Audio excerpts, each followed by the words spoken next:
ஹீரோவா ஜீரோவா அப்படின்னு ஒரு சின்ன ஒரு குறும்படம் எடுத்தோம். அதில் விஜய் அவர்கள் நடித்தார், மாதவன் அவர்கள் நடித்தாங்க, என்னோட ஜோ நடித்தது, நாங்கள் 4 பேர் சேர்ந்து நடித்தது. எல்லா கிராமத்துக்கும் எல்லா பள்ளிகளுக்கும் வந்து அரசு கொண்டு போய் அதை சேர்த்தாங்க. அப்போவும் அங்கே தெரிஞ்சுக்கிட்ட விஷயம் வந்து படிக்கணும் அப்படிங்கிற ஆர்வம் இருந்தாலும் டீச்சர் இருக்க மாட்டாங்க, சில டைம் வந்து பஸ் இருக்காது, வெறும் காலேஜ் அப்ளிகேஷன் வாங்குறதுக்கு கூட காசு இருக்காது. ஆனால் படிக்கணும் அப்படிங்கிற ஆசை இருக்கும். பணம் ஒரு பிரச்சனையாக இருக்கவே கூடாது. பணம் பிரச்சனை இல்லாமல் இருந்துன்னா அவங்க படிச்சிருவாங்கல்ல. அந்த மாதிரியான மாணவிகளை வந்து நம்மளுக்கு அரசு பள்ளி ஆசிரியர்கள் வந்து கை காட்டுறாங்க, அவங்க வந்து சிபாரிசு பண்ணுறாங்க, அவங்கள எப்படியாவது படிக்க வச்சிடணும் அப்படின்னு பேசிகிட்டு இருக்கும்போது எனக்கு இப்போ நல்லா ஞாபகம் இருக்குது. சிங்கம் படம் ஷூட்டிங் நடுவில் எல்லாத்துக்கும் ஃபோன் பண்ணேன்.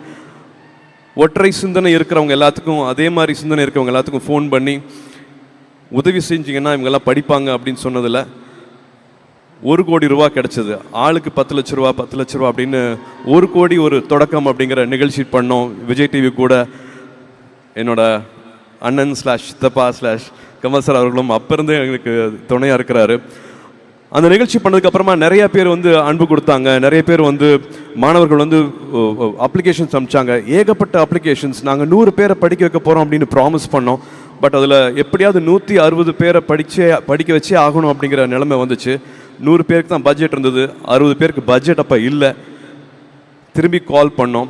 அப்போ நல்லுள்ளங்கள் எல்லாருமே ஒன்று சேர்ந்தாங்க. நிறைய கல்லூரிகள் வந்து இலவசமாக அவங்களோட சீட்ஸ் கொடுக்குறேன் அப்படின்ட்டு முன் வந்தாங்க. அந்த பயணம், அந்த உறவு இப்போ வரைக்கும் அது போகவே இல்லை. 160 சீட்டில் ஆரம்பித்தது இப்போ 15 வருஷம் கழித்து இப்போ கிட்டத்தட்ட 6000 மாணவர்களுக்கு மேலே நம்ம கொண்டு போய் சேர்த்துருக்கோம்.